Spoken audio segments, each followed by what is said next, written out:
네, 안녕하세요. 훈뽀의 코인 투자 스터디 훈뽀입니다. 현재 시간 2022년 2월 24일. 네, 오늘은 목요일이고요. 현재 시간 오후 12시 25분, 12시 반을 가고 있는 상황입니다.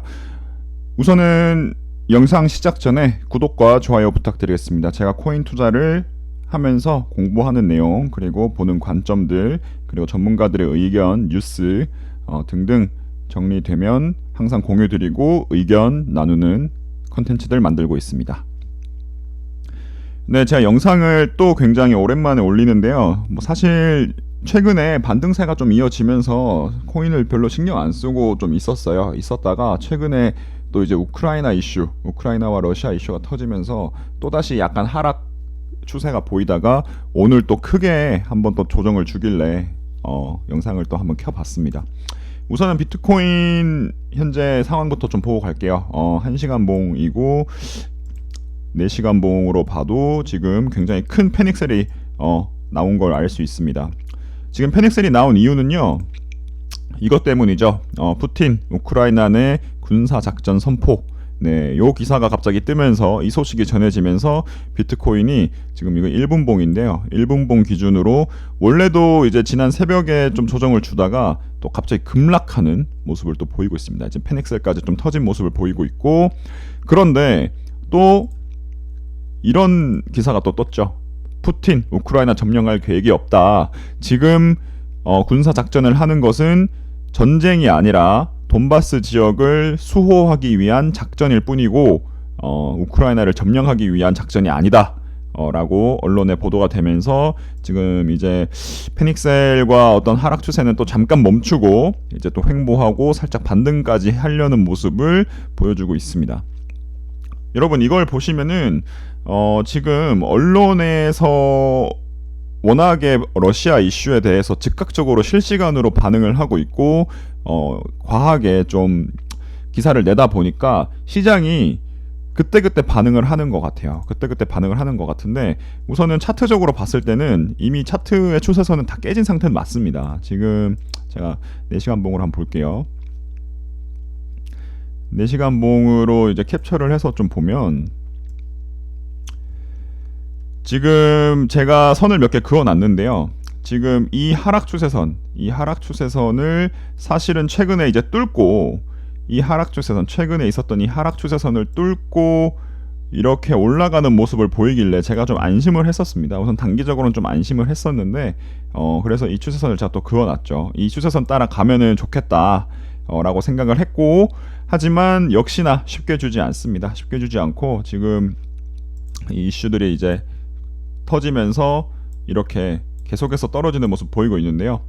지금 지난 저점이 447자리가 있었는데 요것도 깨졌고요. 지금 마지막 제가 보고 있는 저점은 432자리, 비트코인 기준으로 4,320만원 자리까지도 제가 보고 있습니다. 이 4,320만원은 이제 일본 기준으로 봤을 때 지난번 이제 하락의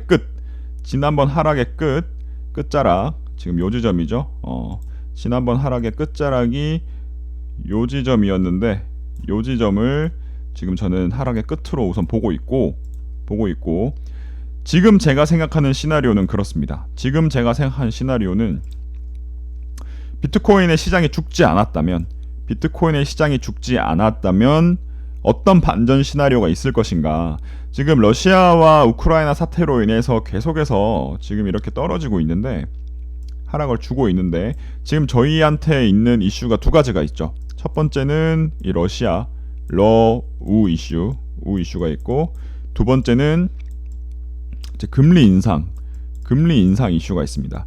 이제 금리 인상 같은 경우에는 3월 14일인가 15일 날 예정이 되어 있죠. 그리고 이제 FOMC 회의도 조만간 열릴 것으로 알고 있는데, 저는 개인적으로는 이 러우 이슈 같은 경우에는 아주 단기적으로 끝날 것이라고 봅니다. 그래서 지금 이제 하락 추세, 그리고 페닉셀은 단기적으로 빨리 정리가 될 것이라고 보고, 전쟁이 사실은 일어나긴 쉽지 않을 것으로 보고 있습니다.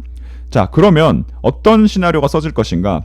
이게 단기적으로 끝이 나겠지만 결론적으로는 지금 리스크를 주고 있는 건 맞고, 시장에 어떤 충격을 주고 있는 건 맞기 때문에 이 금리 인상에도 영향을 줄 것이다. 하지만 어떤 영향을 줄 것인가? 긍정적인 영향을 줄 것이다라고 저는 생각합니다. 어떤 긍정적인 영향을 줄 것인가? 지금 미국의 경제 상태가 좋지가 않아요. 미국의 경제 상태가 뭐 회복세 들어섰다고 해도 아직까지도 오미크론이나 코로나의 영향에서 벗어나지 못하고 있고, 금리 인상을 지금 조기에 하기에는 굉장히 어려운 상황입니다. 인플레이션을 잡기 위해서 금리 인상을 한다? 근데 지금 금리 인상을 하면은 인플레이션 잡는다고 사람들 다 죽이는 꼴이 되는 거거든요. 지금 바이든 지지율도 굉장히 떨어져 있는 상태이기 때문에 제가 봤을 때는 지금 이 이슈, 이 우크라이나 이슈 같은 경우에는 금리 인상을 막을 수 있는, 미룰 수 있는 금리 인상을 연기할 수 있는 어떤 좋은 소재가 아닌가라는 생각이 듭니다. 그래서 제 생각에는 이 금리 인상을 연기하기 위한 어떤 하나의 과정으로 보이고요. 그래도 바이든도 지금 그 부분을 좀 이용하려고 하는 게 아닌가라는 생각이 들고, 그렇기 때문에 저는 지금의 어떤 단기 패닉셀, 물론 저도 가슴이 아프고 짜증이 납니다. 하지만 결국에는 어떤 트리거 작용이 있어서 이 422 적어도 이 4220 요 구간을 지켜주고 가는 그림, 이렇게 가는 그림, 뭔가 금리 인상 이슈가 미뤄지고 우크라이나 이슈가 정리가 되면서 결국에는 이렇게 다시 가는 그림 그려주지 않을까라는 생각이 듭니다. 항상 위기는 기회였고, 특히 전쟁 이슈 같은 것들은 나중에는 기회로 다가왔습니다. 여러분 한번 살펴보시죠. 지금 이슈는 만약 이게 정말 우크라이나 이슈가 맞다면 금방 정리될 겁니다. 국제사회에서 가만히 있지 않을 거고, 러시아도 그걸 알고 있을 거고요. 지금 이용하는 것으로 보입니다. 네, 한번 지켜보시고, 우선 제 관점 공유 드렸으니까 의견 주시면은 저도 다시 한번 공부해 보도록 하겠습니다. 네, 지금까지 훈뽀였습니다.